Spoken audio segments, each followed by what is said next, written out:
não tem como falar da política no estado do Rio de Janeiro sem destacar 3 lideranças emblemáticas: Amaral Peixoto, Carlos Lacerda. Ao retornar à pátria, Lacerda teve uma apoteótica recepção em seu desembarque. E Chagas Freitas. Quando eu saí do governo da Guanabara, eu já tinha realizado uma grande parte do meu sonho, o metrô do Rio de Janeiro.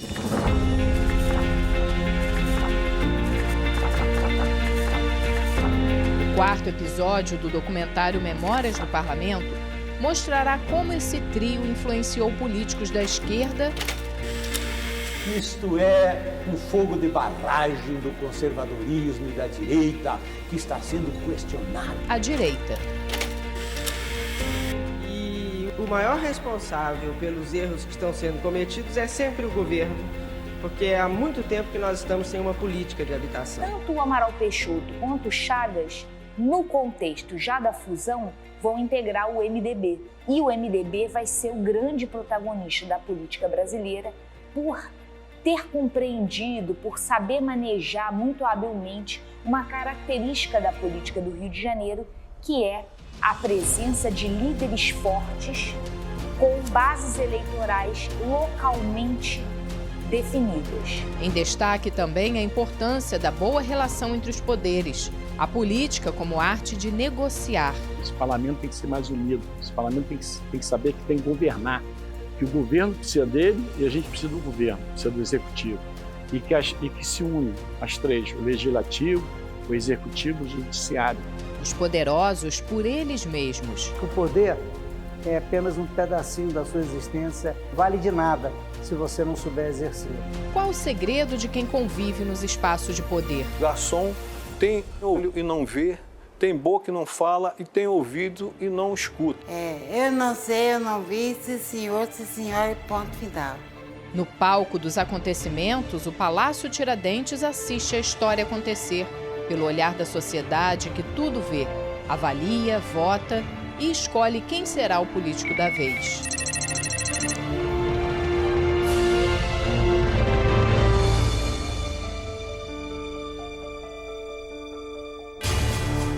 O engenheiro e militar Hernani do Amaral Peixoto e os jornalistas Carlos Lacerda e Chagas Freitas lideraram a política estadual por 6 décadas, entre os anos 30 e 80. Conhecer um pouco desses 3 é como estar em uma escola política onde a primeira prova é a eleição.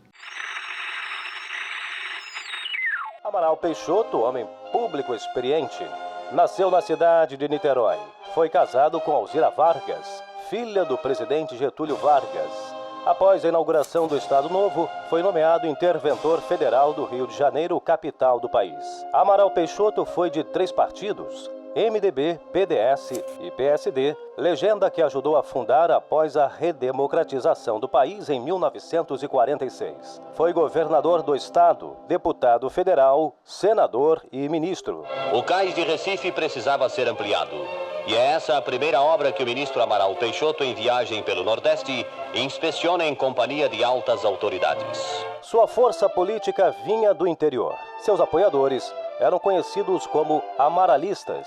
Um dos seus maiores feitos foi a criação da Companhia Siderúrgica Nacional em Volta Redonda. O Amaral Peixoto ele é uma figura muito importante para conectar o Rio de Janeiro dessa primeira metade do século XX com a política nacional.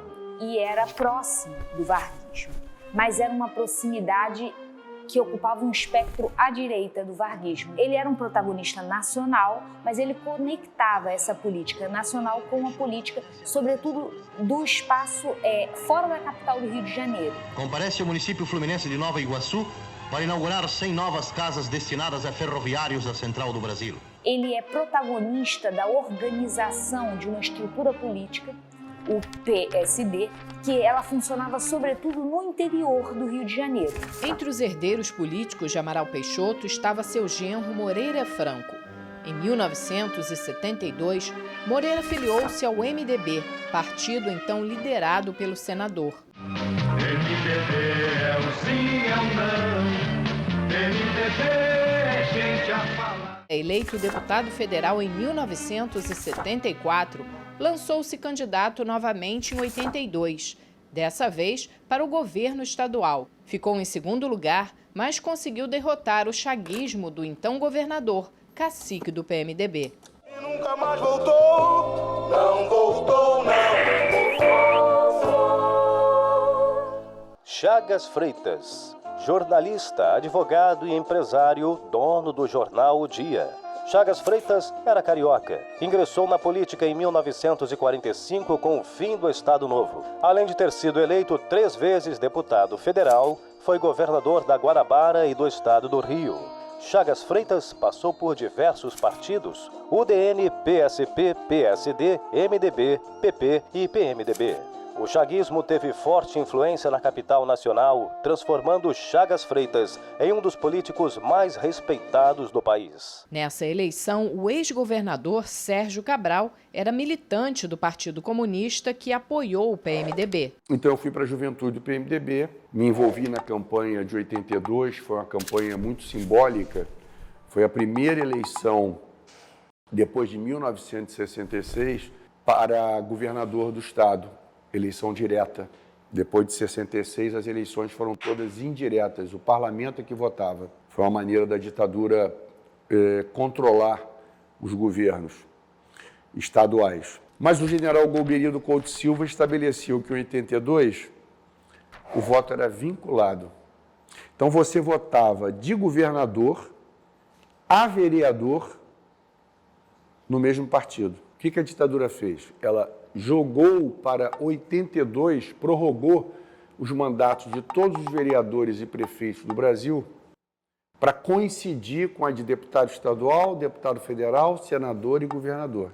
Daí que no Rio de Janeiro, em 82, houve o fenômeno do Brizola, que foi eleito governador, na época não tinha 2 turnos, mas foi fenômeno. Ele teve 36% dos votos válidos, foi uma votação fantástica, inesperada. E a oposição aquela oposição do PMDB foi muito esmagada pela polarização Brizola e Moreira Franco, que era o candidato na época do PDS, que era o partido do general Figueiredo. Considerado fiel escudeiro de Brizola, Carlos Correia, político da Baixada Fluminense, ocupou 5 vezes a liderança política do PDT na Assembleia Legislativa do Estado do Rio de Janeiro. Brizola é único. É único. Não é substituído, porque ele mantém ainda as marcas do líder político que foi governador do estado do Rio de Janeiro por 2 vezes, governador do Rio Grande do Sul, então governou 2 estados nesse país e mantendo sempre a sua linha de coerência, de defesa do povo brasileiro, de coerência defendendo a educação pública de qualidade, quer dizer, o seu programa revolucionário que fez ao lado de Darcy Ribeiro, Programa Especial de Educação, CIEPs, até então, à época, combatido. Hoje, muita gente se fala hoje em escola de tempo integral, quando Brizola já falou isso há décadas atrás. Então, a referência de Brizola para o povo é fundamental e está presente ainda, porque os líderes não morrem jamais.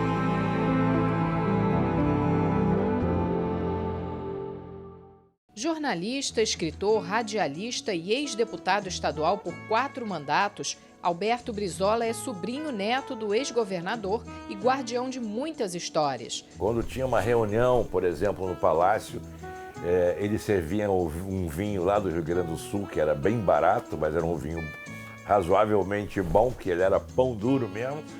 E aí ele dizia: Alberto, tu que é novo, serve o vinho pra gente.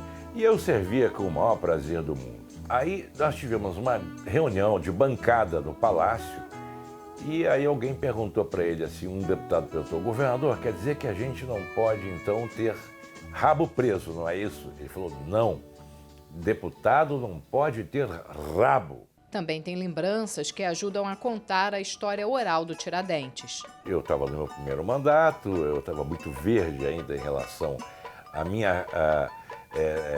o meu comportamento em relação à oposição, e aí eu, em forma de protesto, fui ao plenário sem gravata na posse do Moreira Franco. Aí eu fui sem gravata. Falei, esse é o meu protesto contra esse governador, esse gato angorá, como falava meu tio Leonel Brizola. O Gilberto Rodrigues gentilmente pediu para eu subir até ao plenário e conversar com ele. Aí ele me disse assim, Brizola, só para te falar, eu até entendo o seu protesto, mas nós estamos hoje é uma sessão solene,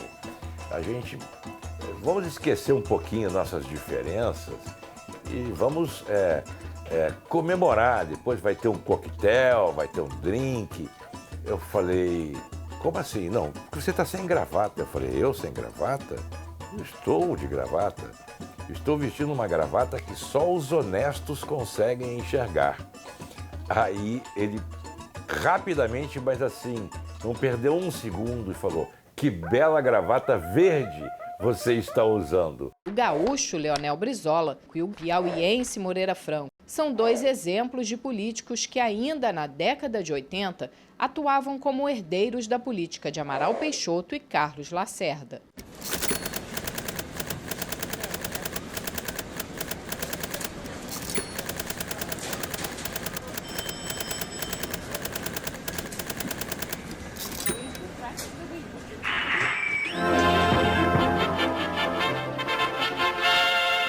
O Globo no ar.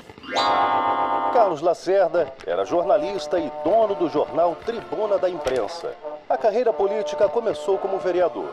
Foi eleito mais tarde deputado federal e governador da Guanabara. Mas a trajetória política era de muitas contradições. Foi de comunista ferrenho a ultraconservador. Um dos grandes nomes da União Democrática Nacional, na UDN, era considerado o porta-voz da direita. Fez forte oposição a Getúlio Vargas. Foi vítima de um tiro que ficou conhecido como Atentado da Rua Toneleiros, que acabou com a morte do major da Aeronáutica Rubens Vaz. Com o agravamento da crise política, Vargas suicidou-se no Palácio do Catete e Lacerda teve que deixar o país. Ele retornou ao Brasil em novembro de 1956 e seguiu como oposição, dessa vez a Juscelino Kubitschek, atuando de maneira incendiária, como de costume. Vou votar em Jânio de Carlos Lacerda, dessa vez a coisa vai. Ainda que Lacerda e Brizola sejam ideologicamente distintos, eles representam essa segunda face da política do Rio de Janeiro, que é essa face mais carismática. Então a gente tem máquina, estrutura partidária, máquina, manejo de lideranças locais emblemáticos nas figuras de Chagas e Amaral Peixoto e o carisma na figura de Carlos Lacerda à direita e Leonel Brizola à esquerda. Mas para entendermos a história recente da política fluminense, é preciso relembrar um episódio que representa um divisor de águas na política local, a fusão do estado do Rio com a Guanabara. Está nascendo hoje na sede da Assembleia Legislativa do Rio um novo estado da federação. Desaparece assim uma estrela no símbolo da pátria, para dar lugar a outro maior e mais fulgurante ainda.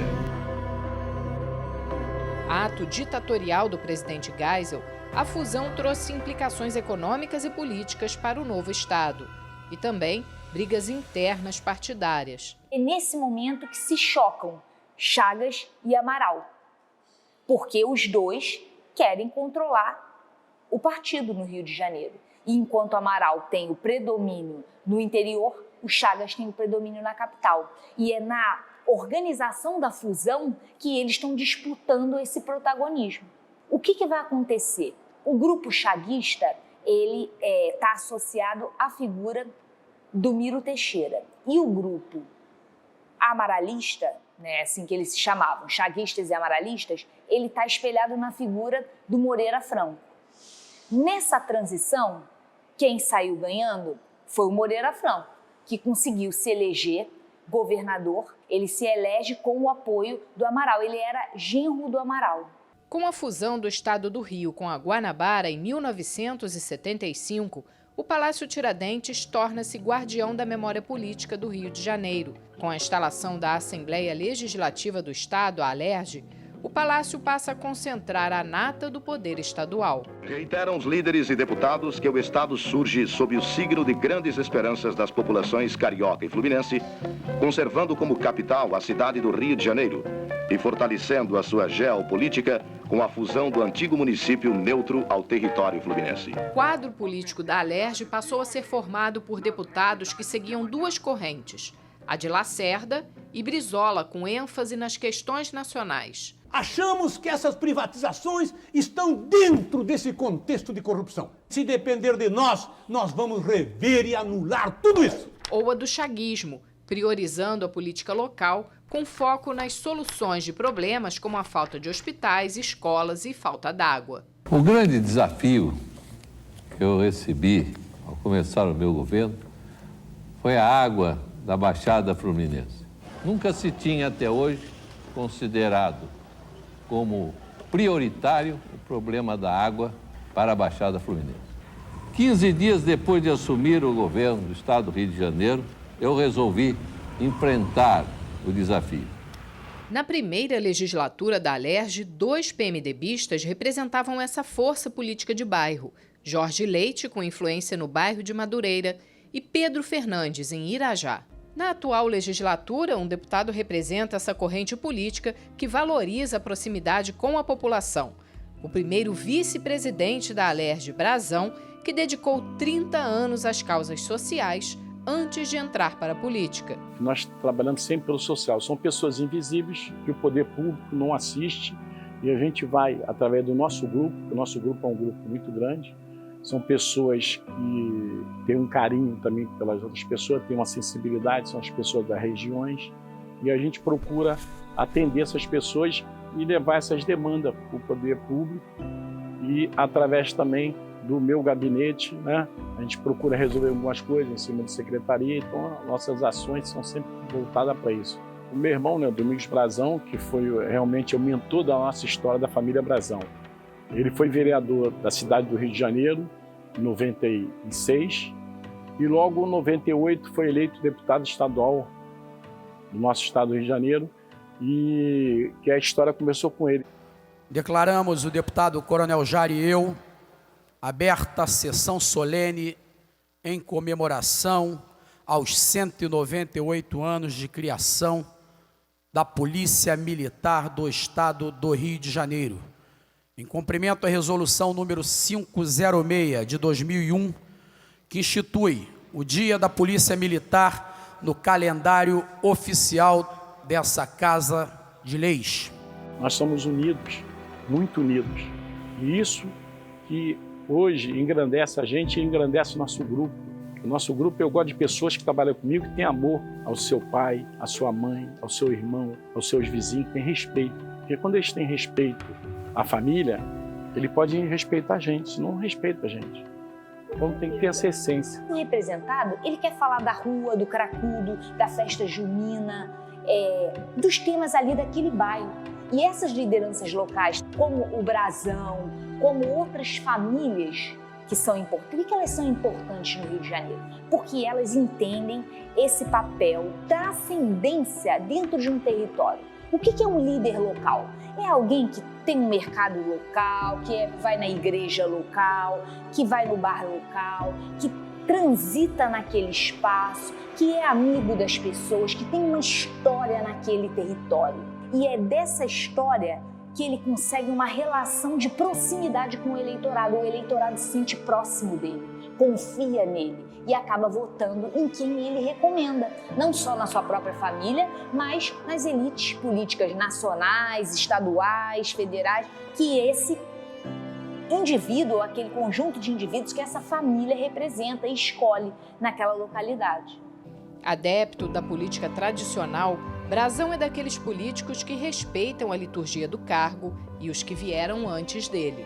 Parlamentares mais antigos do que eu tenho que respeitar, certo? Como tem o nosso deputado, o nobre deputado Samuel Malafaia, Luiz Paulo, Marta, né? Vários deputados antigos, Jair, né? Bencourt, e vários outros deputados antigos da casa, que a gente não sabe o dia da manhã. Isso da minha família. É porque a gente tem que ter dentro. Nós não podemos representar papel. Eu estou aqui Eu não quero representar, eu quero ser o que eu sou. E a gente aqui é temporário, a gente passa por aqui. A gente não sabe se amanhã nós estamos aqui. Para entender a política tradicional, precisamos voltar à época da pós-fusão do estado do Rio com a Guanabara. É quando surgem os políticos filiados ao poderoso MDB, cuja hegemonia foi construída com a ajuda do então governador Moreira Franco.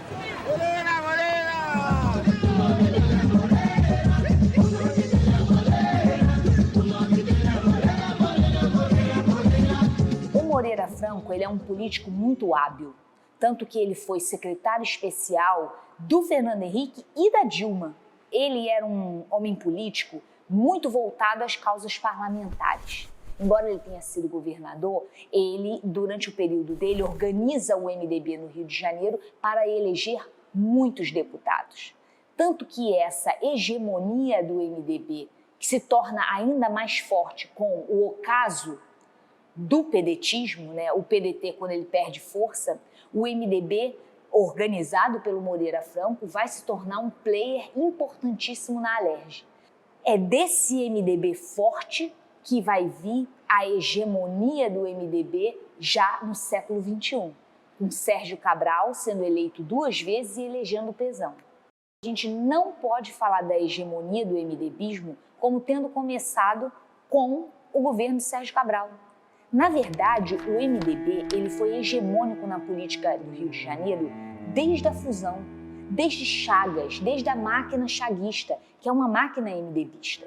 O único interregno que faz parecer que são 2 momentos é o interregno do pedetismo. Brizola construiu uma maioria, nas 2 vezes que ele foi governador, ele construiu uma maioria com os presidentes da casa. Na época do seu primeiro mandato, ele construiu com o presidente Gilberto Rodrigues, tanto que foi o chamado governo de coalizão, em que parte do PMDB foi para o governo Brizola, de 83 a 86. Já na eleição no mandato de 91 a 94, ele fez uma articulação com o presidente José Nader, que era o responsável por modelar a maioria para ele. O Brizola, ele é um lapso. Ele é um intervalo numa política carioca que é determinada pelo MDB. O MDB não como ideologia, o MDB não como uma grande liderança, mas o MDB como uma máquina política que articula lideranças locais numa rede de troca de capital político. Isso é chamado na ciência política como clientelismo e é importante a gente não ver isso de maneira pejorativa.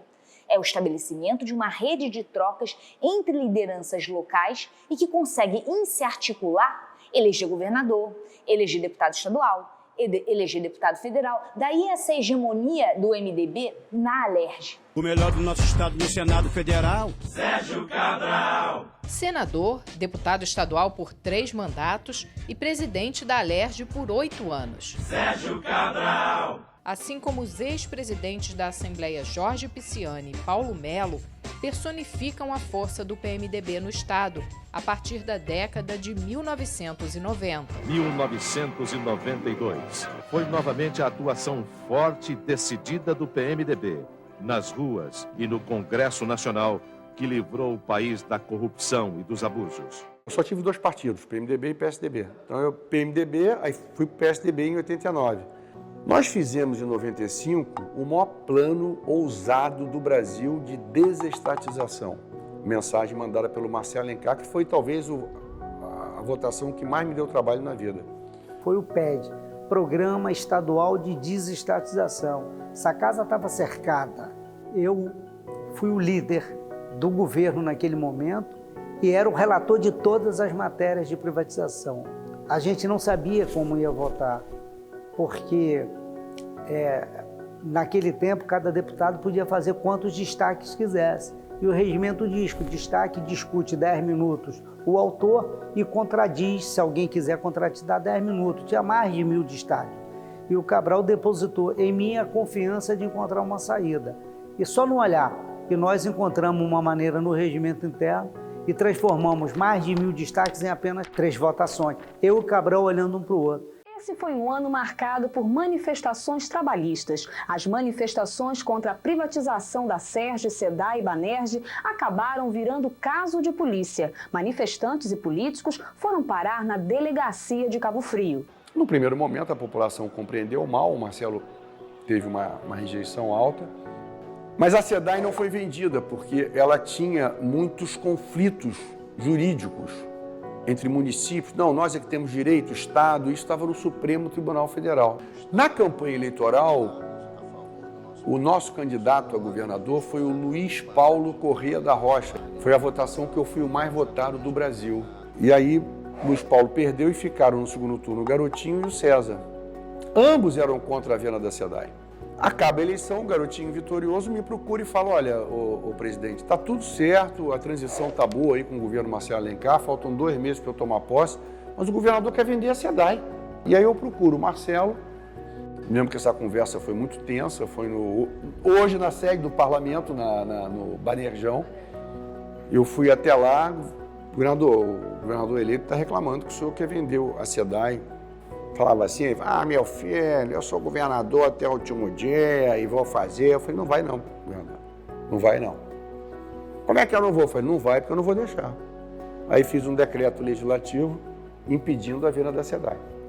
E aí o pau comeu e ele me agrediu muito. Eu respondi e o ambiente ficou ruim. Aí eu disse que não dava mais para ficar no PSDB sob a liderança dele. E 15 de março de 99 foi feita uma festa no parlamento, linda, linda. E aí voltei ao PMDB e comecei a recuperar o partido. E nós já tínhamos feito em 98 uma coligação PSDB e PMDB, na minha dobradinha com o Pisciani. Então, já tinha um ambiente bom. Aí eu trouxe a turma do PSDB para o PMDB, o partido se tornou o maior da LERJ. Aí eu disputo a eleição para o Senado, aí eu também faço uma bancada grande de deputados estaduais, foi a maior da LERJ, o Pisciani se elege presidente, Paulo Melo líder. E quando eu me elejo governador, nós fazemos a maior bancada do PMDB no Brasil. Aí somos líder no Brasil, é o partido mais forte no Brasil do PMDB. A seção mais forte era a seção Rio de Janeiro. Conhecedor do regimento interno como poucos, Paulo Melo tem uma trajetória de vida que rende um livro. Menino de rua e alfabetizado pelo Mobral somente aos 17 anos, dormiu nas escadarias do palácio, onde anos depois viria a ser presidente. Eu dormi aqui nessa escadaria embaixo, ali da Marquise, por aproximadamente 2 anos. E você se vê entrar subindo as escadas, pegando o elevador privativo, coisa que eu só fiz 2 vezes, mas entrando na Assembleia como presidente, como chefe de um poder, sabendo que tudo foi fruto do seu esforço, do seu trabalho e da bondade dos seus pares, né? Dos seus pares que reconheceram em você qualidade suficiente, que até eu às vezes duvido, para que pudesse gerenciar, dirigir um poder da República, ser o segundo homem na linha de sucessão do governo do Estado do Rio de Janeiro. Quando que eu ia imaginar que eu ia estar aqui? Nunca. Mas eu cheguei.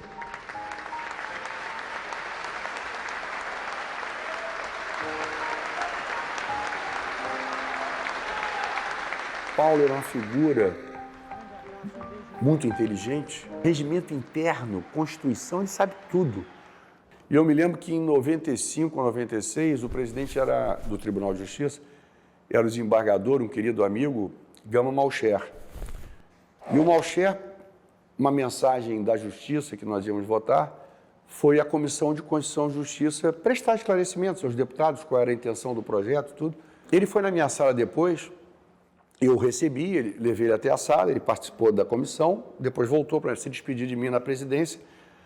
Ele falou, esse Paulo Melo, ele estudou em que universidade? Ele é advogado, o que ele é? Ele é um professor? Eu falei, não, ele não tem nem a 8ª série.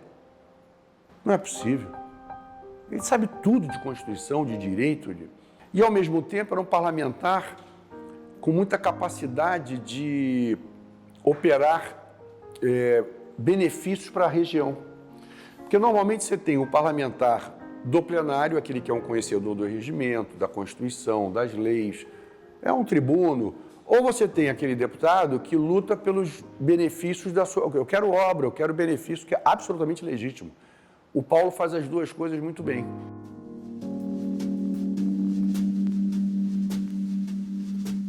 Tá, eu vou contar uma história, mas não vou dar nome, tá? Sim, claro. A gente presidiu uma CPI aqui na Assembleia e veio uma figura importante do governo do Estado. A gente estava discutindo a questão do cheque cidadão. Os deputados, ele foi ser ouvido, os deputados começaram a ser muito duros e indelicados com ele. Eu estava presidindo, não deixei que aquilo continuasse. E aí ele pediu para ir no banheiro. E quando eu fui no banheiro, ele estava fazendo uma oração. Pelas situações assim, que Paulo Melo continue assim com essa clareza, eu falei, pode ficar tranquilo, que Deus já tocou meu coração, então não tem problema não. E ele ficou lá algum tempo, secando as lágrimas pelo medo, porque essa casa, às vezes, dependendo do comportamento, ela apavora as pessoas também.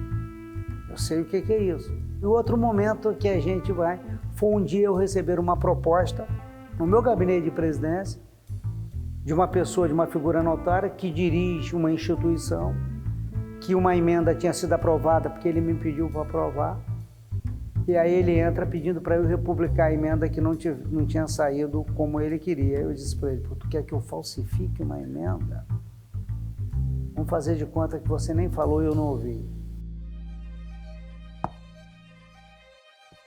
O poder político é um xadrez que requer elaboração de estratégias e jogo de cintura. A política é falar, é trocar ideia, é construir pensamentos comuns, objetivos comuns. O grande ativo do político não é o dinheiro nem o poder. O grande ativo do político é o voto. O que dá força a um político é o voto. Porque você pode ser um candidato muito rico, você disputa uma eleição majoritária, no começo está todo mundo com você. Quando você começa na pesquisa a mostrar que não vai a lugar nenhum, você pode estar certo que por mais dinheiro que você tenha, por mais poder que você tenha, vão te largar. Quem orbita em torno do poder aprende rápido as regras do jogo. Aqui eu aprendi muitas coisas boas, muitos amigos, do grande ao pequeno. Então isso para mim não tem preço. Jerusa dos Santos foi a copeira número 1 da Furna da Onça. Esse sofá aqui, deputado Paulo Ramos. Esse daqui, Luiz Paulo. Esse daqui, o pessoal que vinha sentava para conversar com eles. A sala de reuniões dos parlamentares, onde aconteciam encontros importantes e confidenciais. Quando tinha reunião confidencial, eu servia o café para eles todos. Eu servia o café e saía, porque o meu trabalho era na Copa. Ela era chamada carinhosamente de Tia G, GG ou a Onça da Furna. Se deu o nome de Furna da Onça e tinha que ter a onça, né? E a onça era Jerusa, mas era uma onça carismática, tratava todo mundo bem, com aquele cafezinho dela também, que só ela sabia fazer ali na Furna, onde os deputados se encontravam, davam uma relaxada e voltava para o plenário para discutir o que tivesse em pauta. Até quem está ao lado do chefe máximo do poder legislativo aprende as regras do jogo. O meu serviço ali é servir e sair, e você tem que ser breve no que você faz, né? Eu não estou ali para ouvir nem para querer dar opinião. Eu sirvo o meu café, minha água e saio de banda. É esse o bom trabalho. O garçom Ricardo Medeiros, que trabalha na presidência da Alerj há 16 anos, tem a sua manha na hora de servir o cafezinho. Como eles dizem na própria votação... A ordem, deputado André Zito. Eu sirvo o café pela ordem, né? Então, pela ordem, a ordem eu sigo primeiro, vejo o que o meu presidente que está ali no comando quer, um cafezinho. Como eu já conheço muitos que sentam ali, às vezes eu nem pergunto de que maneira que é o café. Eu já preparo e já boto lá no tempo, ele só olha para mim e acena que está tudo bem e segue na ordem, né? Ela não revela favoritismo por nenhum deputado, mas Jerusa acaba sendo traída pela emoção. Uma outra pessoa que tinha um carinho muito especial para a senhora era o Wagner Monte, né? E... aí tocou no ponto fraco.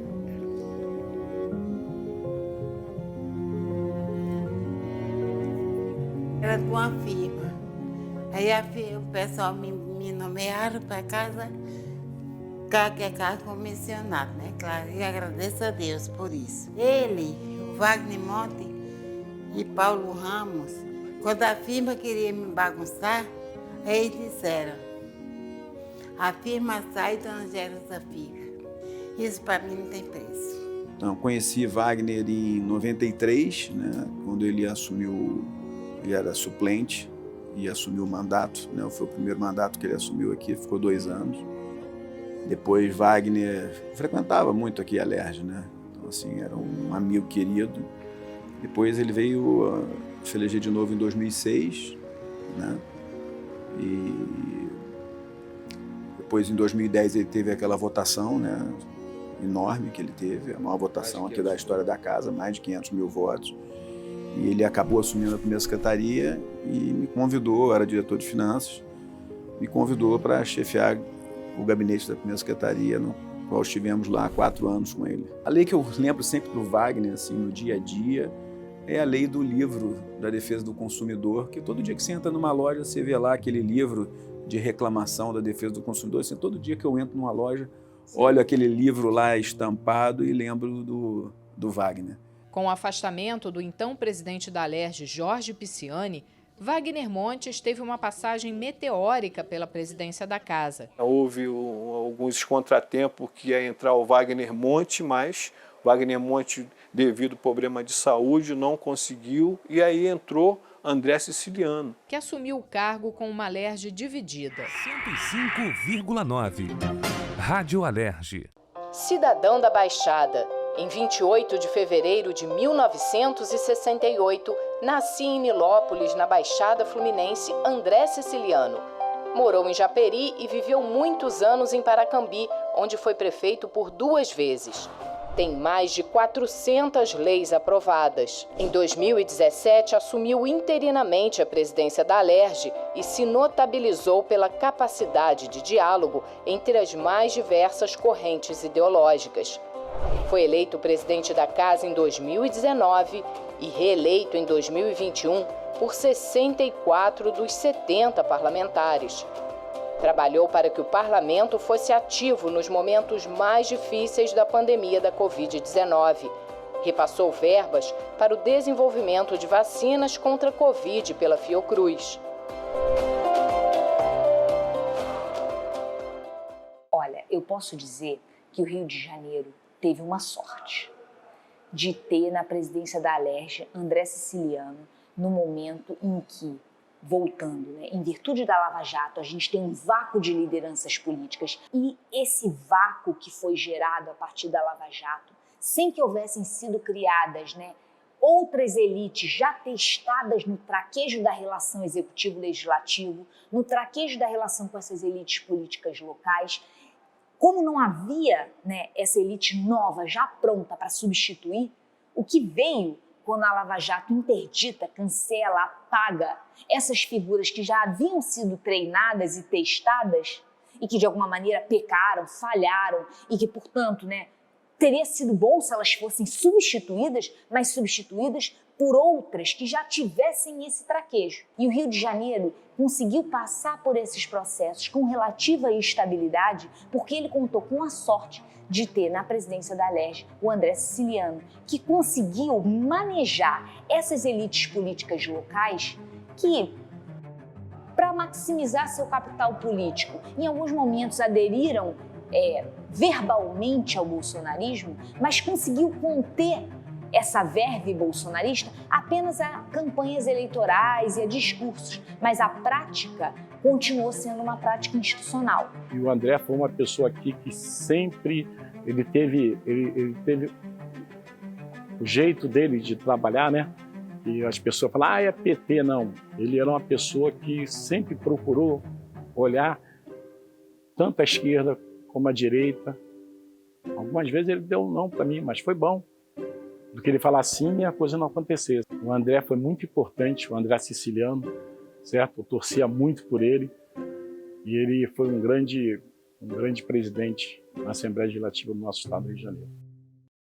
Ainda na gestão de Ceciliano, o conselheiro do Tribunal de Contas do Estado e ex-deputado Márcio Pacheco foi líder do governo na Assembleia, após a posse de Cláudio Castro, do Partido Social Cristão, o PSC. O deputado André Ceciliano, que era do PT, era democraticamente um dos homens mais abertos ao diálogo dos quais eu pude conviver. Eu tenho muita gratidão a ele, porque certamente muito da minha liderança de governo se deu por sucesso por conta da parceria que eu tive com o deputado André Ceciliano como presidente da casa. Márcio Pacheco é católico da Renovação Carismática. Eu quero ouvir só vocês com força, vai, quero ouvir!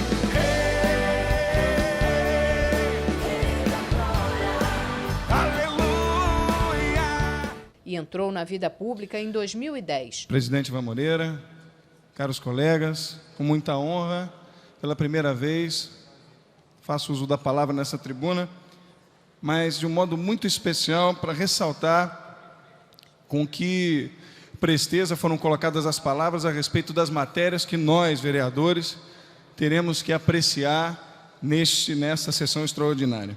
Teve 8 mandatos como vereador e deputado estadual. A primeira vez como representante do governo na Alerj foi durante a administração de Wilson Witzel. Quando o governador, então, Witzel vence, é eleito no primeiro turno, e o vice-governador era o Cláudio, né, que tinha sido meu chefe de gabinete durante 4 mandatos, e depois foi eleito vereador da cidade do Rio de Janeiro, e como nós éramos do mesmo partido, ele foi alçado ao cargo de vice-governador na chapa do Witzel. E foram eleitos. O PSC tinha, então, eleito 2 deputados. Meu querido amigo, colega Chiquinho da Mangueira e eu. E, na ocasião, o Chiquinho estava impossibilitado ali de assumir o mandato. Eu, então, assumi, era o único deputado de mandato do PSC e, pela primeira vez na história, um líder do governo era o líder de um partido líder do PSC, com um deputado só. Então era como se eu tivesse que começar um trabalho, sendo líder do PSC, construir uma bancada inexistente. Então o meu grande desafio era ser um interlocutor do consenso, ser alguém que conseguisse mostrar para a oposição que era possível dialogar e mostrar para a situação que era possível fazer um trabalho de consenso. Eu fui líder do governo Witzel até o impeachment e um pouco antes do impeachment eu renunciei ao cargo de líder.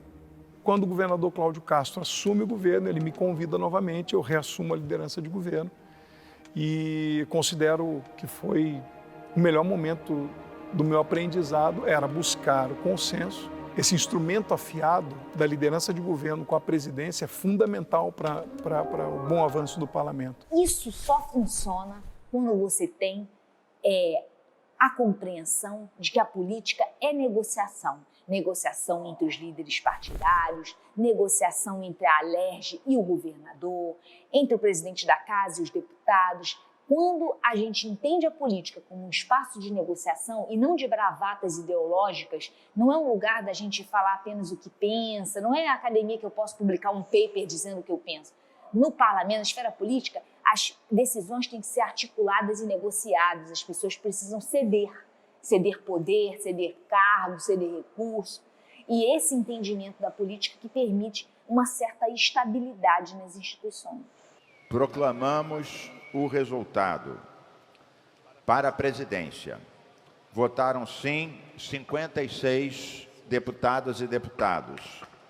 Votaram não 0 deputados. E se abstiveram 13 deputados. Está eleito presidente da Assembleia Legislativa, deputado Rodrigo Bacelar.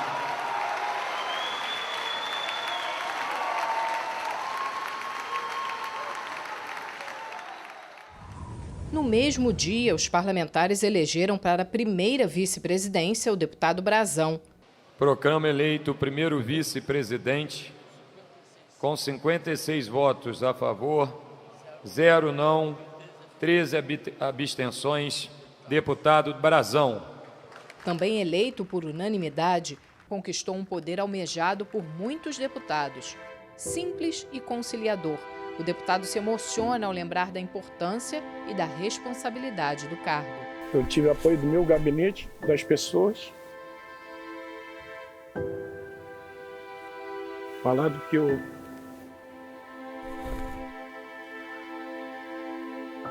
eu ia conseguir. E consegui.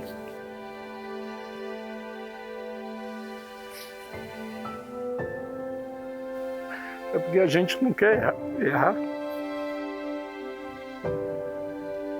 Não quero errar porque não quero mentir. Não quero fazer o que alguns, não são todos, cometeram erros, às vezes, pelo poder. Que o poder, às vezes, cega as pessoas. Eu procuro respeitar o meu presidente, né? Que era até uma pessoa que a gente tem um carinho muito especial e uma gratidão. E gratidão é uma palavra que muita gente fala da boca para fora, mas não sabe a responsabilidade e o valor dessa palavra. E tem que saber disso. Gratidão. A mesa diretora é um órgão fundamental para o parlamento nacional e subnacional. O legislativo brasileiro, ele precisa dessas estruturas de centralização, como é o caso da mesa diretora. Por que ela é uma estrutura de centralização? Porque ela controla prerrogativas regimentais que permitem que o processo legislativo ocorra com celeridade, mesmo diante de uma situação de fragmentação do sistema partidário. O sistema partidário brasileiro é muito fragmentado. Nós temos vários partidos com protagonismo. Se não fossem essas estruturas de centralização que dão um ordenamento para o processo legislativo, para as discussões ocorridas na Alerj, a gente teria um processo ainda mais moroso de produção legislativa e isso geraria instabilidade política. Daí a importância não só da figura do vice-presidente da casa, mas de toda a mesa diretora e também dos líderes partidários, que controlam prerrogativas e às vezes conseguem fazer com que suas bancadas votem de maneira organizada, votem de maneira ordeira, diminuindo as instabilidades.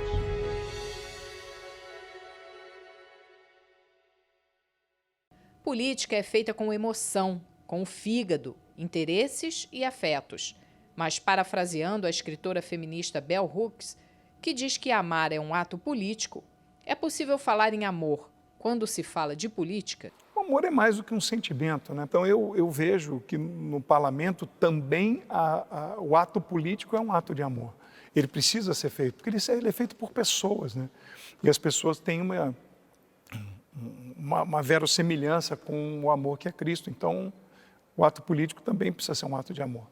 Tem uma pensadora católica que fundou um movimento internacional, mas muito aberto, com diálogos interreligiosos, muito ecumênica também, que é a Chiara Lubich, que ela dizia que a política ela é o amor dos amores.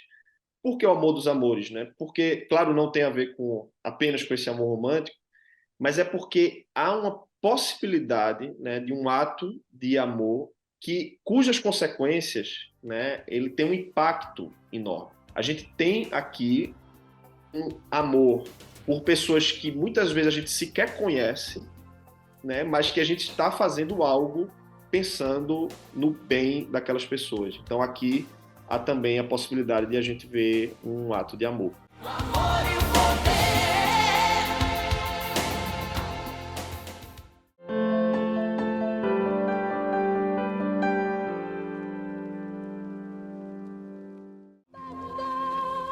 Participação mundial com Alberto Brizola. O radialista Alberto Brizola também fez sucesso na TV, onde apresentou o programa Caravana do Amor. Aproveitamos a entrevista na Rádio Alerj para reviver um pouco daquela época. Os nossos entrevistados de hoje são Wagner Lemos e Kelly Klinger. Ela, intérprete de Libras. Ele, editor de imagens. Primeiro, eles ficaram amigos. Depois, a amizade virou amor e então veio o casamento. O casal se conheceu em um palácio, o Palácio Tiradentes. Parece até um conto de fadas, mas não é. A gente se conheceu, ficamos amigos, né? A gente não tinha nem tanta proximidade, a gente sempre brincou muito. Eu contava muito da minha história, muito da minha vida pessoal também. Eu tinha um namoro, acho que era de 2 anos, estava 2 anos namorando, e eu fiquei depois ainda mais 1 ano namorando. Terminei o namoro e assim que eu terminei o namoro, ela soube, contei pra ela que tinha terminado o namoro. Ela se fez de triste, né? Eu fiquei triste, né? Coitada. Assim, comovida, né? Mas depois ela contou que ficou bem feliz com o término do namoro. Então, quando a gente começou a namorar, tem uma janela na redação que dá para uma área externa e a gente foi nessa área para tirar uma foto. Eu tirei o celular, estava batendo uma foto, nós dois, uma selfie. E um amigo nosso de trabalho viu e falou, não, deixa que eu bato para vocês a foto. Então ele pegou o celular, bateu a foto nossa e essa foto que ele bateu foi a foto do nosso convite de casamento.